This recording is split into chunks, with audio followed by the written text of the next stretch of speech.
That was it. Yeah. Was collapsing. Yeah.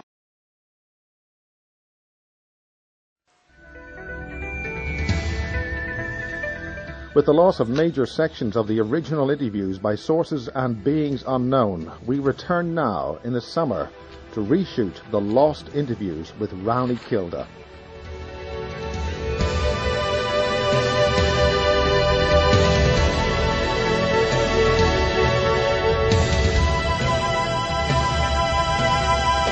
Rauni's books are now out of print, but here are some of them as we return to soon.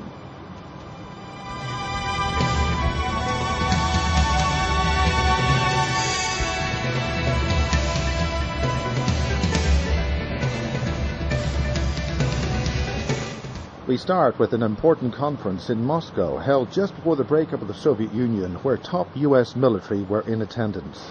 We are here today because certain things happened since the last interview, namely that certain information that you imparted the first time was somehow deleted. So could you go over that again about specifically where you went to conference in Moscow and things like that, those sort of events, where you're meeting other people?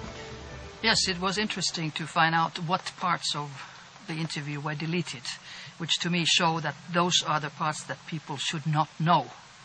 Big Brother doesn't want that people know about space and real findings in space.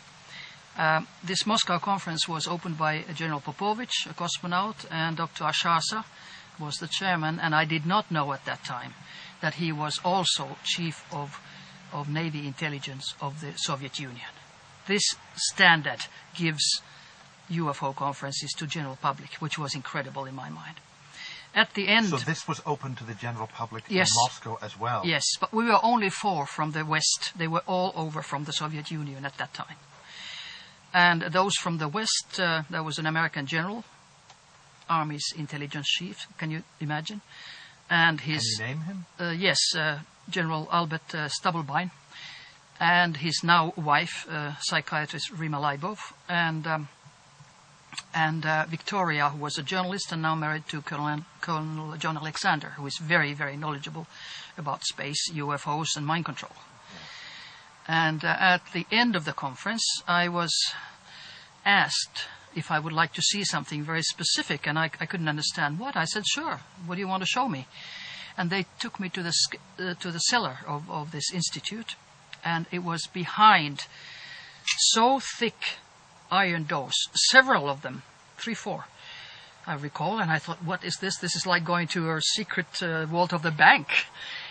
And there was a huge hall full of UFO pictures from all the walls, in all the walls, and then a huge map of the Soviet Union with pins.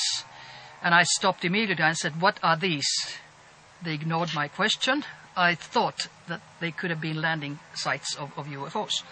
But anyway, what they specifically wanted me to see was a story of Anatoly Malchev. And I was so surprised because I have lectured of Anatoly Malchev in my previous lectures, because this happened to him in 1975. So who is she exactly? Well, he was a woodworker in the woods, and all of a sudden a UFO landed next to him. And humanoids came out and asked him for a ride to come along. And he was courageous, and he went along. And then they were flying for some time, and they passed the moon. And on the other side of the moon, the dark side so-called, of the moon, he saw lights. And he asked, what are these? So he was told there are bases on the dark side of the moon. And then they flew maybe 2 hours or something, and they landed on a planet. And when he got out, he got a shock of his life, because the people who came to greet him and meet him were his dead relatives and friends, who were in perfect shape and beautiful and, in perfect health. And this was deleted. So I thought that's very interesting, because that shows something about life on planet Earth. It showed to me, at least, that we're all one.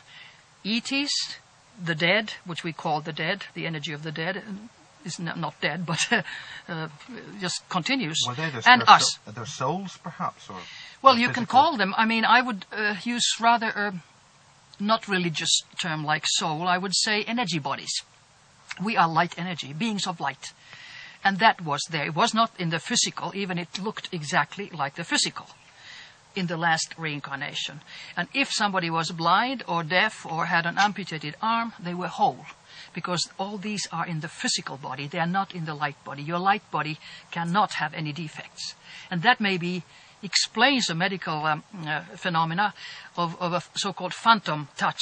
You know, if somebody has amputated your arm, so you still feel the pain in your fingers, and you don't have physical fingers. And Dr. Harry Oldfield in England or in Wales has actually shown video of if the person thinks of their arm, it appears. Oh, really? On camera. That I have never seen. Yes. But there's a lot between the earth and the skies that we don't know about. So what else happened at this conference, and were you able to debate or discuss with the other people that were there? Well, I didn't debate because I don't speak Russian, and I had a lady, a radio engineer, who was also a journalist of Anomalia magazine in Leningrad at that time, and I asked her to come and sit next to me and interpret a little bit. But next day she just vanished, and like I said in the previous interview, 2 males came next to me, and one was a colonel, one was a general. And after that I was surveilled 24 hours, I'm sure. But it was interesting that after all this, they still asked me to come and see this hall. Why did they want to show it to me? And I asked the American lady who was there last year in an American UFO conference, did they invite you too? Because I was alone with them. And she said, no. Why did they invite me? So you were alone with the Russians in this room? Yes. So Stubbeldine... No, they went. They weren't brought in? And like I found out, they were not even invited. Interesting. I think the reason may be that I had lectured of Anatoly Malchev. And of course they know everything. Secret services in the US and Russia, they know everything. So, and they wanted to show me that, yeah, you're really dealing with something which is real. It's not just a story. So were you able to talk to the Americans at all? Oh, yeah. Oh, yeah. So with conversation, no, how were they...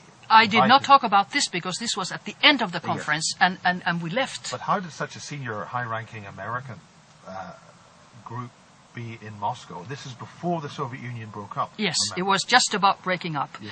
I don't know. It was through Rima Leibo I found out about this conference.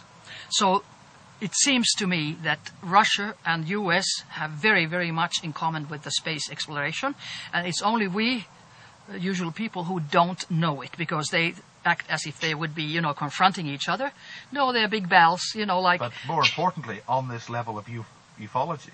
That's right, exactly. Because, of course, the idea in the 50s was that it could be a threat to planet Earth. Now they all know, just as well Russians as Americans, that there is no threat, absolutely none. And one interesting thing was that came out of the conference that the Russians have lost many planes and pilots because of fightings with UFOs. And it's always we, Earth people, who attack.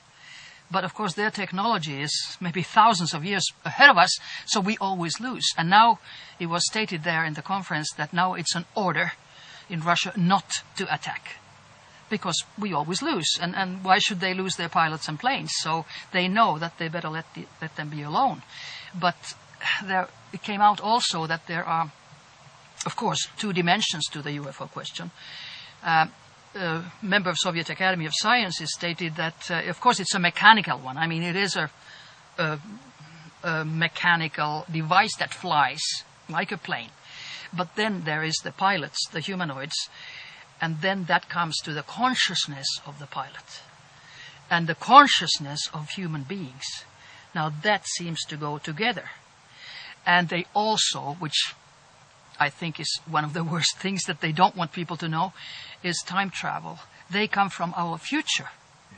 And they can also go back. I mean, there's a technology even for us, but it has taken many, many lives when they have been doing experimentations with Monta project in the States, for instance. Young children especially, they die with these experiments. But when you think that they come from our future, so you could also state that we see our own future.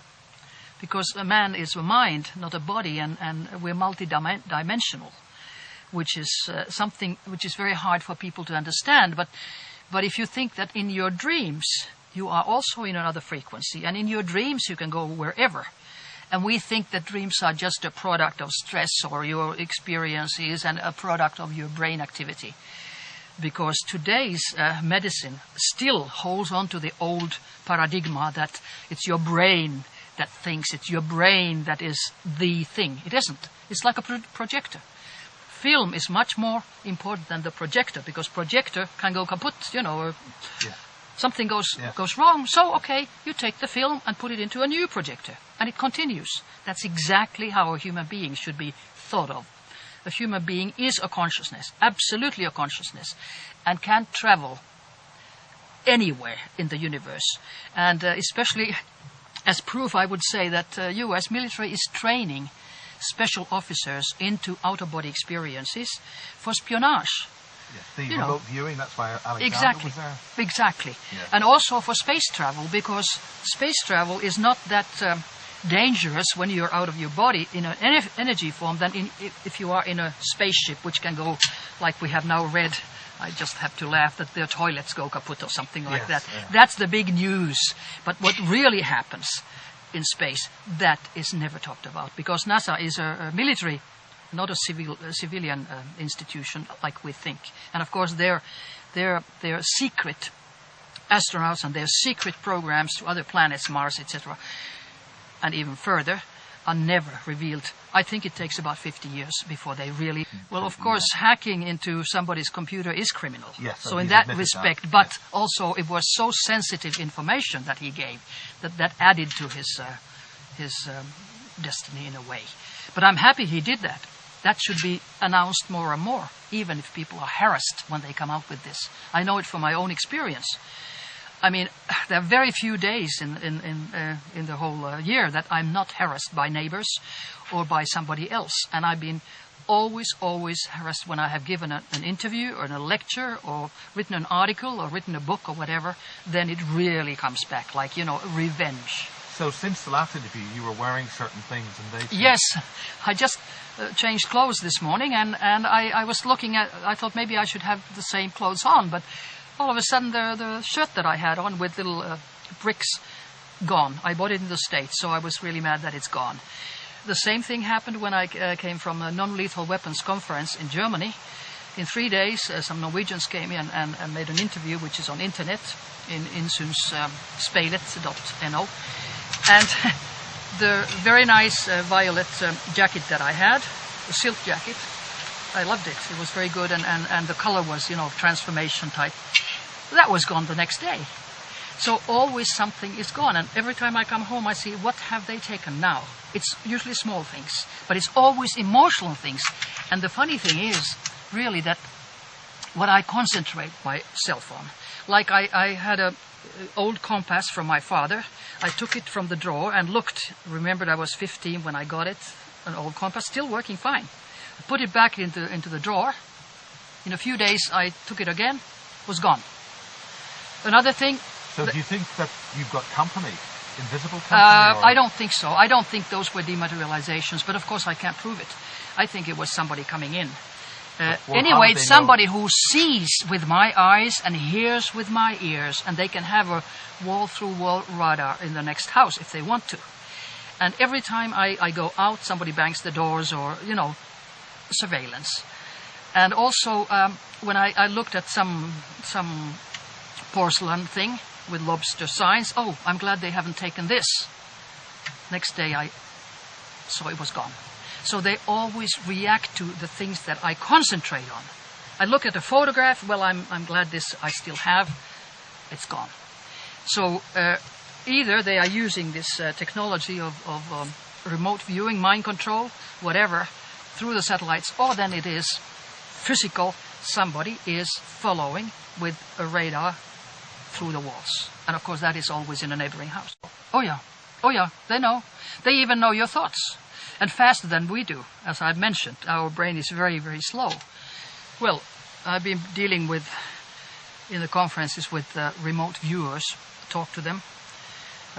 One of the trainers is John Alexander at Monroe Institute. I heard that from an acquaintance of mine who was working at the Monroe Institute in Virginia, USA, and there they have layers of, well, it was, I think, three stores down in cellars, and it was for maybe a catastrophe that they would be safe.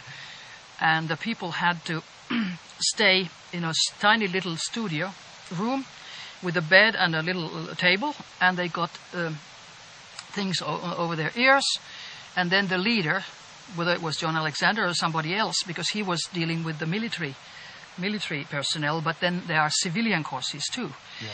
So the leader takes a mic, and all those in their cells hear it, and it starts with the waves of the Pacific. So you get really relaxed, and then it is an order, go.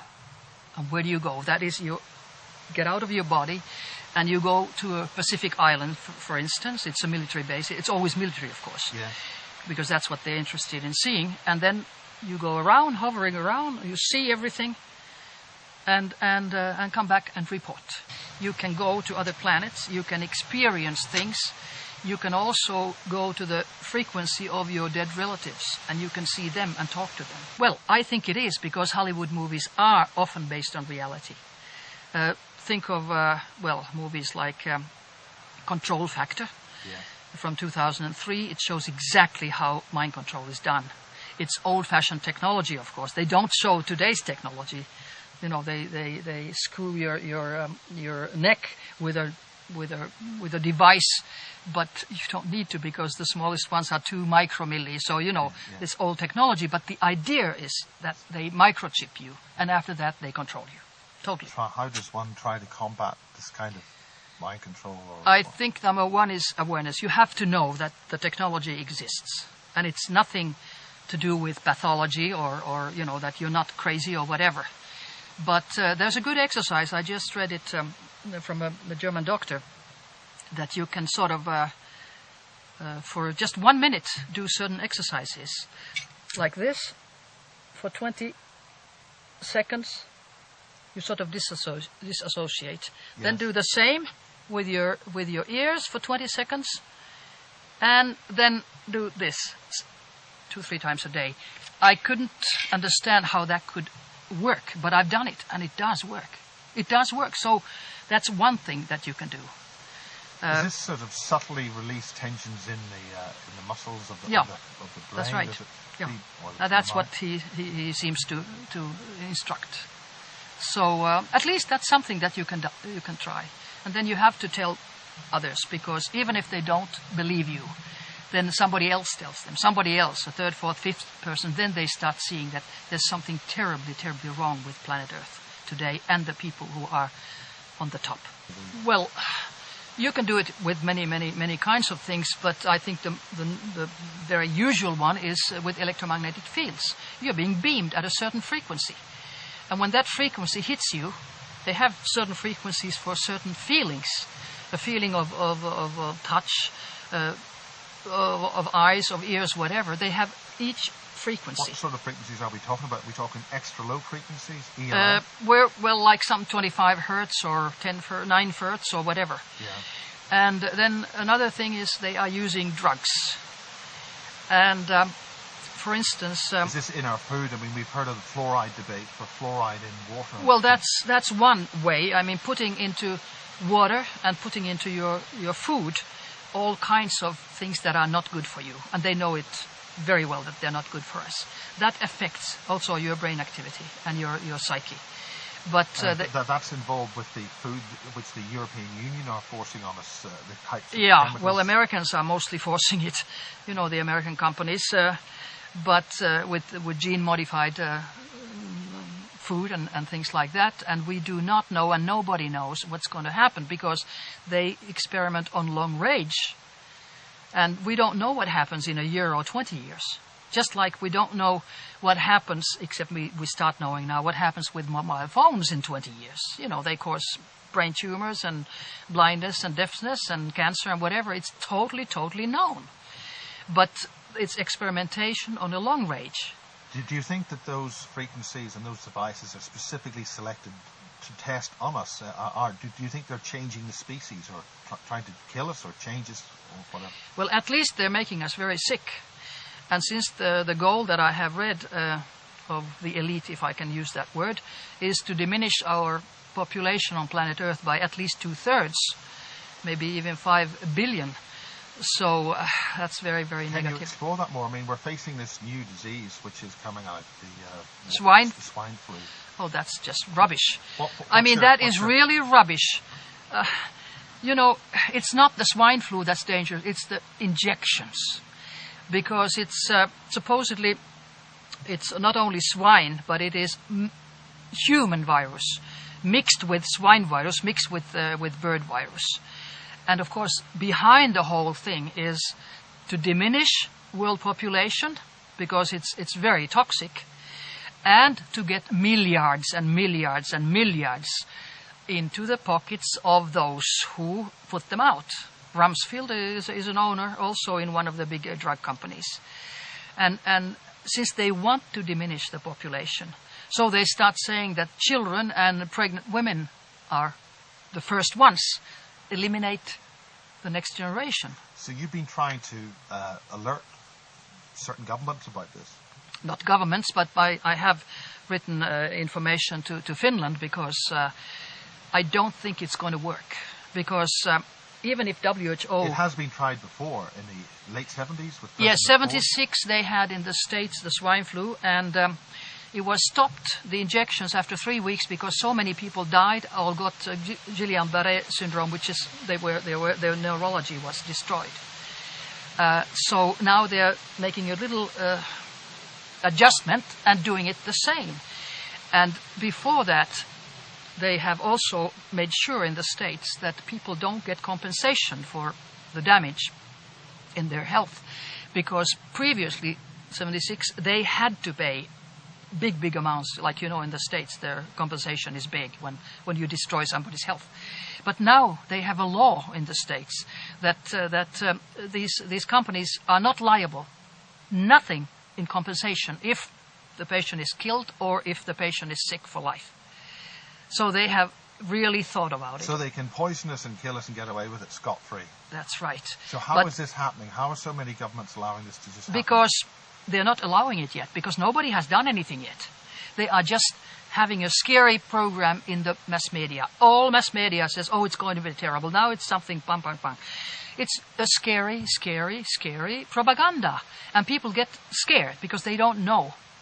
Now, WHO has ordered that, everybody has to be by force injected. Previously, WHO did not have this ability to tell them to force any government, because it was only recommendations. But it was 97, 98, I recall, that they signed with 194, was it, states about that if there is a pandemic, or, real serious pandemic, so then they give an order. Now, in the beginning of June, WHO said pandemic 6, that's the highest. Now, go to any country in the world. People are not sick. There are not millions in swine influenza. So this was just done to force people and prepare the governments to give injections by force. But it's not going to work. I don't think Norway is going to do it. So do you think the figures released by the World Health Organization are actually false? Or of course they are. Of course. But you have to remember, why do they do this? Always remember who benefits. Who benefits? They have been forced, in my mind, to do this. And by whom? Big Pharma. Big Pharma, which is, deals with the world population and the world money and all this. It's milliards. So what's the ultimate strategy, do you think, that's happening with this? What's their target? What's their intent? The target is to get rid of so many people as possible and to get as much money for them as possible. But I think they have calculated wrong this time.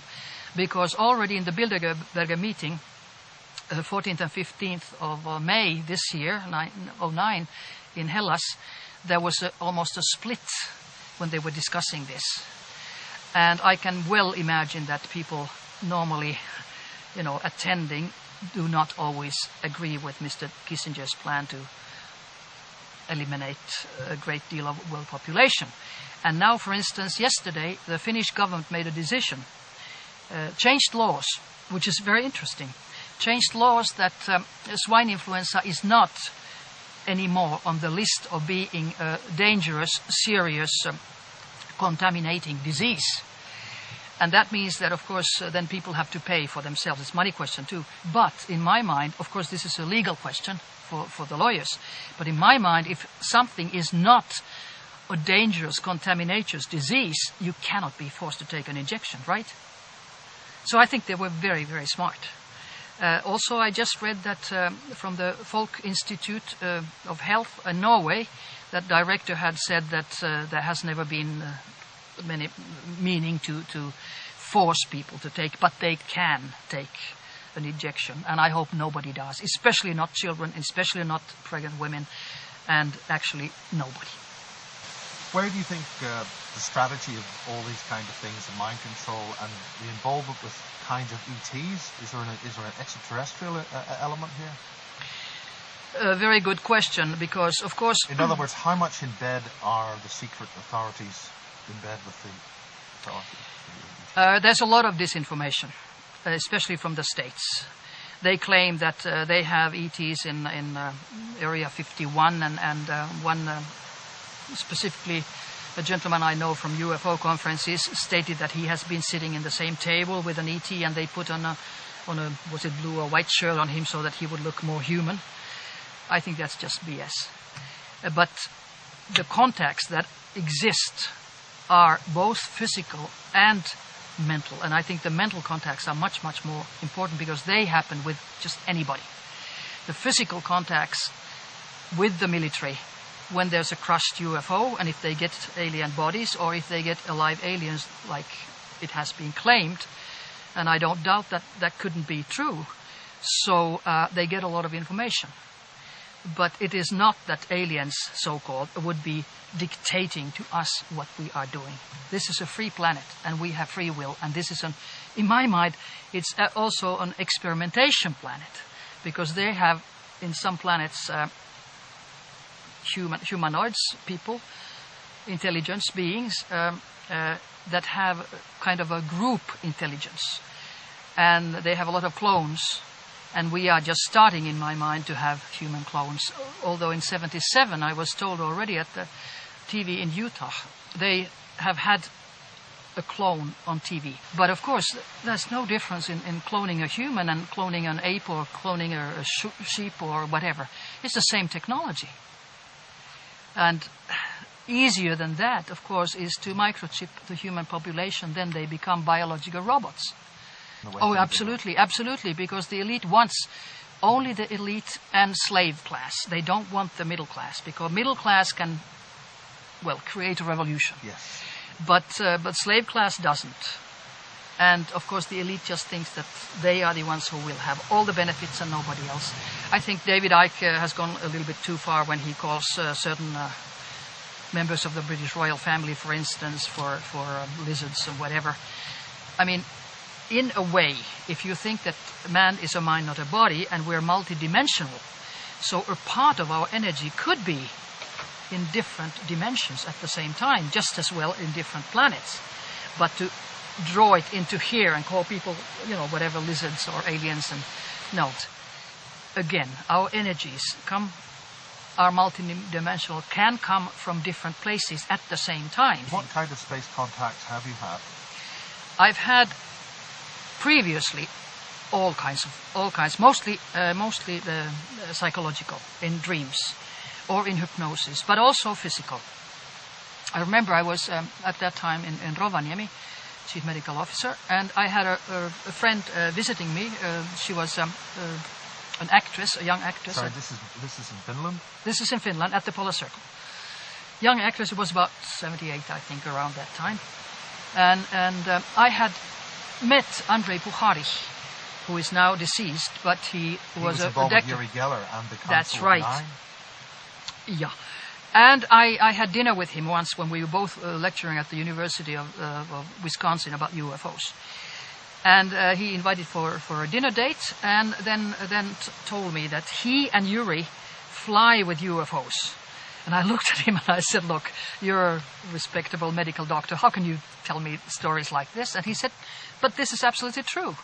And I did not understand to ask, was it physical or was it mental flying? But anyway, then I confronted him. I said, well, why don't you come and take me along? I'd love to come. And he says, well, where do you live? By way of a joke? Or? Yeah, in a way, I just, take me along. I'd love to fly. And then he asked all the details where I live, and I said it's next to a river, and there's a plane, so any plane could land if it comes like that. And he says, I have to ask for permission. And I thought, why does he, and who does he ask for permission? I was stupid not asking it, I just thought. And then I forgot about it, and 2 months passed, I was back in Rovaniemi at home with this actress, and I was reading the booklet I had gotten just the same day, and it was called The First Contact. It was haiku poems, like Japanese poems. And the name was First Contact. And then I just drifted my glance outside. Oh, my Lord, look at that. There was maybe 100 yards from us, 100 yards from the ground, there was a UFO. And, I had said, just come, like, ha. And I went into total panic, and so she did too. And I prayed, I said, please don't come, because I realized that now I'm dealing with something that I have no control over, absolutely none, and I don't know what's going to happen. It was hovering there for 15 minutes, and then it just flew away. Because maybe you didn't come out and say hello? I didn't do anything but pray hello, that Yuri, I'm here, let's No, I did not do but pray, don't come. And we were both totally shocked, and after it left, then we said, no, it was the moon. The moon isn't 100 yards from me, 100 yards from the ground, come on.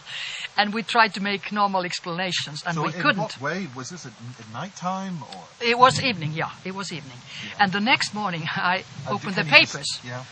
And that was a bigger shock, because, you could say that, okay, you just dreamt it or whatever. We were totally awake. No, it was 100 people who had called the police and called the newspaper and reported they had seen a phenomena of light or whatever, right there next to the river. Then they asked the commander-in-chief of Lapland Air Force, and he said it was a Soviet rocket, which stopped for 15 minutes to say, hello, Rauni, right? 4 years passed, there was a new commander at Lapland Air Force, and they asked about this incident again. And he said it was a flock of birds.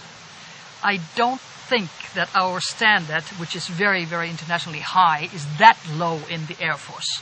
It was a straight lie, which they have to give. I have now found out that they have to say it's a flock of birds or planet Venus or whatever, Soyuz.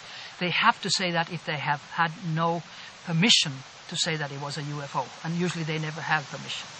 Then I talked also to the chief of the airport of Rovaniemi at that town. He's long ago retired, maybe even dead now, but he was a classmate of my mother.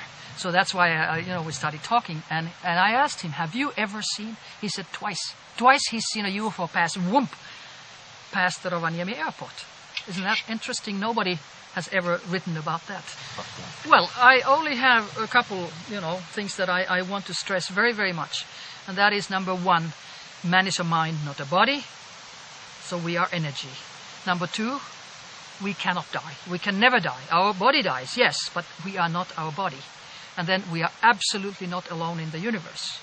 And the question of ETs, humans, death, is one question. That's we're all very one. important. We're all one in the energy. And we can live in our future. They can come to our past. And there's absolutely no death. There's no time in the universe either. Yeah, our perception of time is completely wrong. Yeah. But we're here to learn. We're here for some reason. And one of the reasons is that, in my mind, this is a very negative planet, because we kill our own race. We eat our brothers, that is, meat of animals. And it's not only that we slaughter them, but we also hunt them. And when you or anybody has had a cat or a dog or a cow or whatever, horse, you absolutely know that there's a consciousness in them. They feel, they love, they hate, they're angry. And why would we be the only ones with consciousness on this planet? When our form is different from some other humanoid forms, different from dolphins, different from whales, but they all have consciousness. So we should start concentrating on the consciousness of people. And that way we would see that we're all one. We would not anymore have wars and killings and things like that. But before that, the elite who wants only power and money has to change. And it's up to every one of us to send them love and light, change. And that may be the biggest weapon we ever have. That is the power of our mind.